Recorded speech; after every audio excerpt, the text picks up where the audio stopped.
Le livre surréaliste L'écume de jour a déclenché le projet du TPE. L'œuvre littéraire de Boris Vian a été particulièrement difficile à adapter par sa complexité et son extravagance. Ainsi nous étudierons l'œil et son fonctionnement, puis l'adaptation. Ceci nous a paru très intéressant puisqu'il fait partie de notre programme de SVT. Nous nous demanderons quels sont les moyens utilisés par les cinéastes pour transmettre la perception qu'ils désirent. Nous verrons les différents plans et cadrages qu'il existe, puis les moyens techniques, et finalement nous verrons les différents facteurs comme la musique, le son et la lumière que utilisent les professionnels de l'image pour créer cette impression déterminée. On pourrait nous demander quel est l'élément qui a déclenché notre TPE. Si on nous demandait ça, on dirait que c'est L'écume des jours. L'écume des jours, c'est un roman écrit par Boris Vian, qui plus tard a été adapté au grand écran par le réalisateur Michel Gondry. Celui-ci a essayé de capter au mieux possible l'essence du roman. Tout ce que voulait transmettre Boris Vian, il a voulu le garder dans son film. On peut dire que c'est une adaptation assez bien réussie, puisque même s'il a apporté des éléments qui lui sont propres, il a resté fidèle à Boris Vian. Et c'est cela ce qu'on va étudier dans notre support écrit du TPE. Pour bien comprendre ce qu'est le point de vue, il faut remonter à la période du Quattrocento, où il était habituel de s'organiser autour d'un point qui n'est pas matérialisé dans la peinture. C'est là où convergent toutes les lignes droites qui sont perpendiculaires au plan du tableau. Au XVIIIe siècle, par une métonymie, on a commencé à appeler ce point géométrique point de vue. Dès cet instant, les hommes se sont commencés à intéresser par le rapport entre le regardant et le regardé. Ensuite, nous, en tant qu'élèves, nous avons commencé à faire une démarche d'investigation où nous nous sommes aperçus que le point de vue a en effet plusieurs connotations. D'abord, il y a la connotation qui se réfère à l'emplacement de la caméra. C'est le point d'observation de la scène et là, de par le regard. Ensuite, il y aurait un deuxième sens qui serait un sens figuré que l'on peut appeler le point de vue moral. C'est la place à laquelle se trouve le témoin d'une scène qui conditionne la lecture qui l'aura telle. Une connotation n'implique pas que l'autre ne soit pas vrai, alors elles ne sont pas conditionnées. On pourrait parler d'une troisième connotation du point de vue qui serait dans le cadre de la littérature, car en même temps que la peinture apprenait à maîtriser les effets de la représentation centrique, la littérature découvrait le regard que porte sur les personnages l'instance narratrice. On a alors différents types de focalisation et plusieurs types de narration, que ce sont les narrateurs internes, externes ou omniscients, que l'on a bien expliqué dans notre support écrit du TPE. Nous avons centré sur l'œil parce que c'est une très importante partie dans notre TPE, c'est la partie scientifique. Nous avons constaté que l'œil a des ressemblances avec la caméra. C'est pour cela qu'on a fait une expérience avec un œil de bœuf. On a dissectionné. Et le cristallin et la lentille possèdent la même fonction. Ils doivent converger tous deux les rayons lumineux pour que l'image soit retranscrite. L'iris et le diaphragme délimitent tous deux la surface éclairée. La pupille et l'ouverture règlent la lumière. Plus la lumière est intense, plus le diaphragme est petit. Ainsi, la pupille se rétracte avec une forte luminosité et se dilate lorsque la lumière est faible. La rétine et la pellicule permettent de fixer l'image. Les cellules visuelles sont les cristaux d'argent. Ils permettent de transmettre l'image sur la rétine ou la pellicule.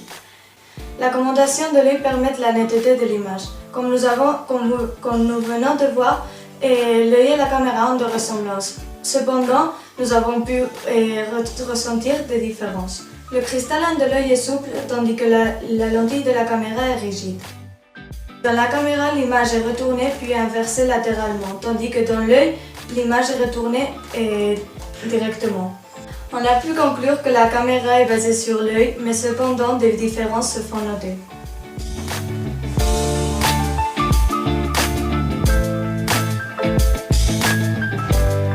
Alors c'est l'heure. Il faut que j'aille voir le professionnel de l'image. Où vas-tu? Je vais voir Tsema Gaïfa pour lui faire l'interview. Vous venez? Oui! Sí, se ha hecho ya genérico, que hay unos tamaños de plano que ya son los que por un lado el espectador se ha acostumbrado a ver, por lo tanto si les das otro tamaño de plano se van a quedar sorprendidos y no van a entender nada. Entonces, bueno, pues ya se ha hecho universal unos tamaños concretos. ¿Cuáles son? Bueno, pues está el plano general, que es donde se ve absolutamente todo lo que se tiene que enseñar. Se suele utilizar como plano de ubicación, es decir, para explicar al espectador dónde están los personajes. Pues en una granja pues se ve todo en plano general. Primero se saca ese plano, donde está el plano general. Plano medio, que es el siguiente más pequeño, suele ser ya plano de las dos personas o incluso ya cortadas. Cortadas donde ya se puede ver a los dos personajes, 3, 4 personajes o un solo personaje, se le sigue viendo más o menos entero, pero ya más de cerca para ver ciertos rasgos del personaje. Ese es el personaje medio, el plano medio. Hay un plano más corto que es el plano americano, que se utilizaba sobre todo en las películas del oeste, porque era un plano, los actores si eran bajos les subían en unas tablas para que dieran la sensación de más altos en relación a la actriz, y sin embargo no se veían los pies porque les cortaban por encima de la rodilla para que sí se les vieran las pistolas, pero no, eso se llama plano 3/4 o plano americano. Luego ya hay un plano medio corto, que es por aquí, que es más o menos cuando ya tienes que ver al personaje de cerca, sus reacciones de cara y tal, y primer plano. Esos son los genéricos. Primer plano es hasta el cuello, más o menos. ¿Qué pasa? Que luego ya hay un plano que llaman plano italiano, que es un plano donde cortan desde la frente hasta aquí, donde solamente serán ojos y nariz, y bueno, pues eso ya es para alguna expresión muy concreta de la cara, de susto, de miedo, de temor, de felicidad, de tal, que eso es lo que se hace. Dependiendo del tamaño del plano, dura más o dura menos. Es decir, un plano general tiene que dar muchísima información al espectador, por lo tanto, tiene que durar más. Tiene que durar el suficiente tiempo para que el espectador le dé tiempo a ver la granja de la que hemos hablado antes, la casita, los caballos, la montaña, el carrito que está cruzando, el perro que está ladrando, todo eso le tiene que dar tiempo al espectador a verlo. En un primer plano, el plano italiano que hablábamos, que era un plano cortísimo, con 1 segundo o 2 segundos de duración, da tiempo al espectador a entender perfectamente que todo lo que hay en ese encuadre, ¿no? Eso es lo que hay. Y esos son los tamaños de planos que hay, universales. El traveling en sí es el movimiento de cámara entera. Se desplaza la cámara o hacia la derecha, o hacia la izquierda, o hacia arriba, o hacia abajo, o hacia adelante, o hacia atrás. Pero es la cámara entera que se mueve. La diferencia con la panorámica, que la cámara se mueve, pero sobre su propio eje. Lo que hace es girar, pivotar, y eso es lo contrario al traveling, vamos, lo que no es traveling, que es panorámica. Panorámica solo mueve la cámara sobre su propio eje, y el traveling desplaza la cámara entera, dando una sensación totalmente diferente. O sea, es acercarse, alejarse, subir, bajar, pero implica al espectador a que se mueva con la cámara donde sea. Y la cámara subjetiva simplemente es la visión que tendría el personaje en ese momento. O sea, en las películas de terror, cuando alguien va corriendo por un pasillo porque está siendo perseguido, se ve al personaje que se gira para mirar detrás, e inmediatamente lo que ves es el plano del pasillo, y suele ser una cámara que además se suele mover para dar más sensación de que es los propios ojos del personaje. El tamaño del plano y sobre todo también el punto de vista de la cámara. Y los puntos de vista de cámara que hay es desde el punto de vista normal, que es a la altura más o menos de los ojos del personaje.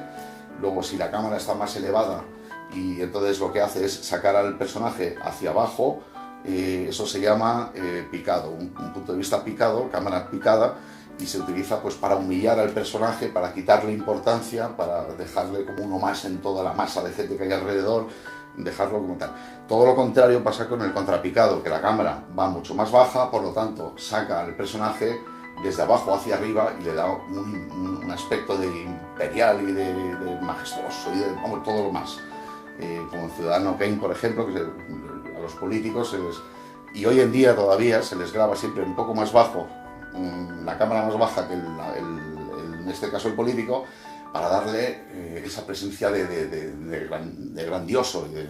Eso es la importancia que tienen los planos. Hay otros dos planos que ya se les llama de una manera, pero no tienen por qué, que es el cenital, que es cuando la cámara totalmente está mirando para abajo, y el nadir, que es cuando la cámara está absolutamente mirando para arriba. Influye muchísimo en el espectador en montaje, como por ejemplo el experimento de Kuleshov. El experimento de Kuleshov, Kuleshov fue, no sé si fue en 1905 por ahí, que lo que hizo fue grabar a un actor, y grabó un actor con una cara totalmente plana, es decir, sin ningún tipo de... no expresaba ningún sentimiento ni nada, y lo grabó durante, yo qué sé, pues 30 segundos, 40 segundos.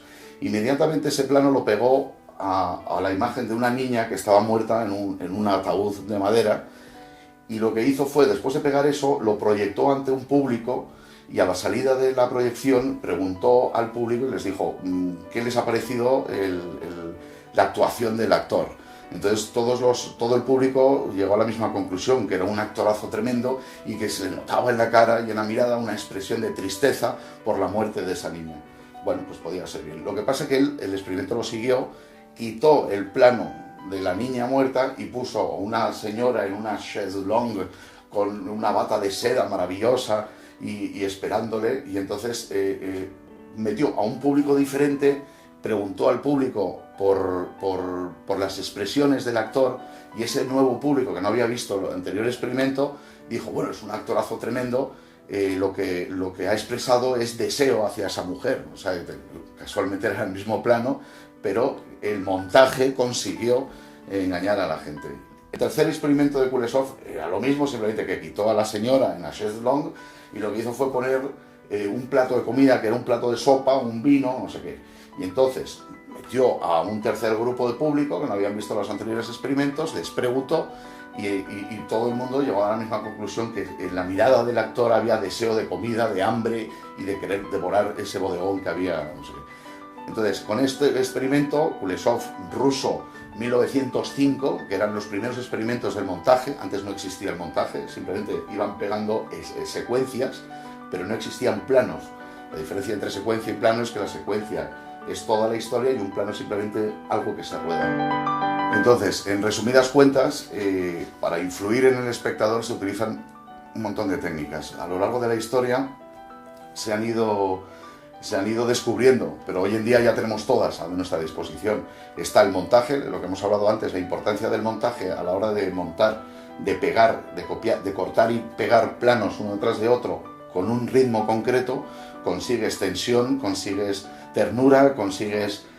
todo eso es dependiendo del ritmo, pero ya no solo del ritmo, sino de los planos que pongas uno detrás de otro, que entonces ya influyes, como el experimento de Kuleshov, porque consigues que el espectador se crea la estafa que le estás dando, porque estás engañándole en el fondo, pero al final se lo cree y les encanta.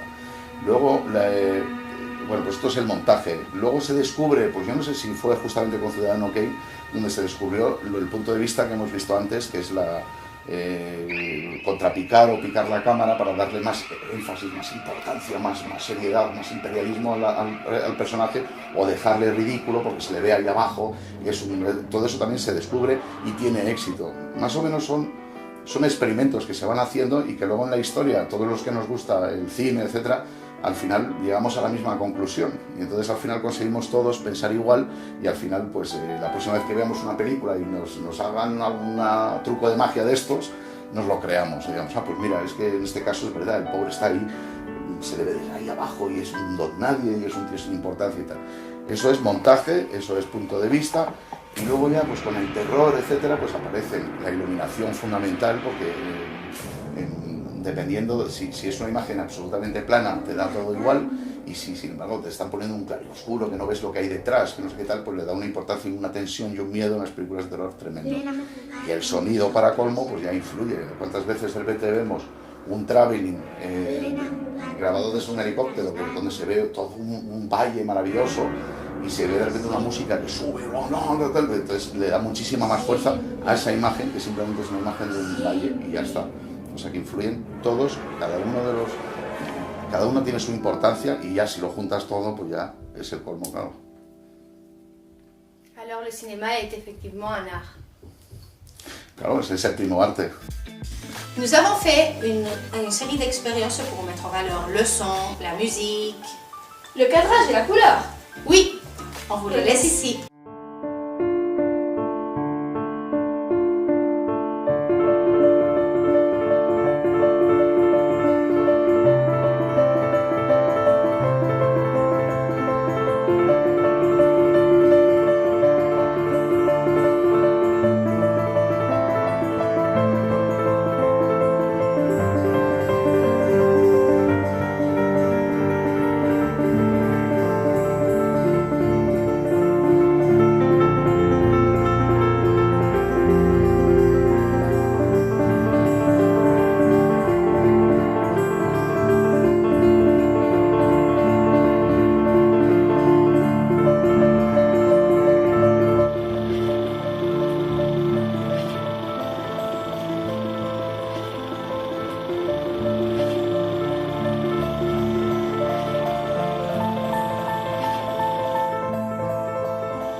Les couleurs chaudes donnent une impression de proximité et les froides d'éloignement. La valeur de l'intensité des tonalités de chaque couleur a aussi une grande influence. Les valeurs élevées, illuminées, suggèrent la grandiosité, l'éloignement, le vide. Les valeurs bas, moins illuminées, suggèrent une approximation. Les fonds illuminés et clairs intensifient les couleurs. Ils donnent une sensation de joie et les objets ont plus d'importance dans son ensemble. Les fonds obscurs affaiblissent les couleurs, rendent plus tristes les objets qui se diffuminent et perdent de l'importance dans son ensemble.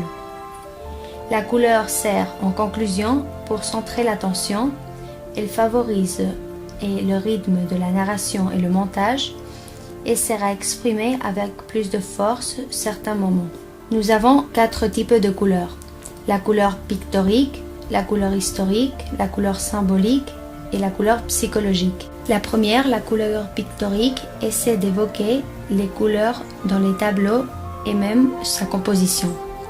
La couleur historique essaie de recréer une atmosphère chromatique d'une époque.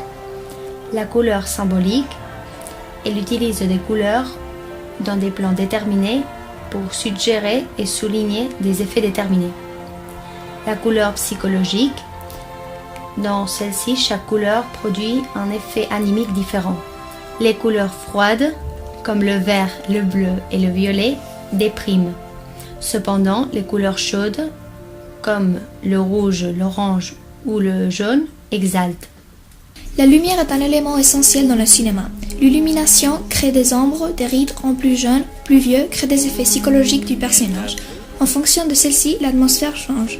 Dans le cinéma noir et blanc, quelques cinéastes comme N.C. Stein ou Fritz Lang dominent le monde des lumières et des ombres, donnant aux ombres un caractère protagoniste, utilisant avec grande habileté le clair-obscur. Au début, la musique était jouée en dehors de la salle dans un seul but d'attirer le public. Elle entre ensuite dans la salle pour sonoriser les images animées. Dès 1916, la musique acquiert une seule valeur esthétique. La musique est accordée à la scène et maintient vive l'attention. Elle ne raconte pas l'intrigue et ne prend pas la place des images, mais tout simplement elle renforce le contexte émotif.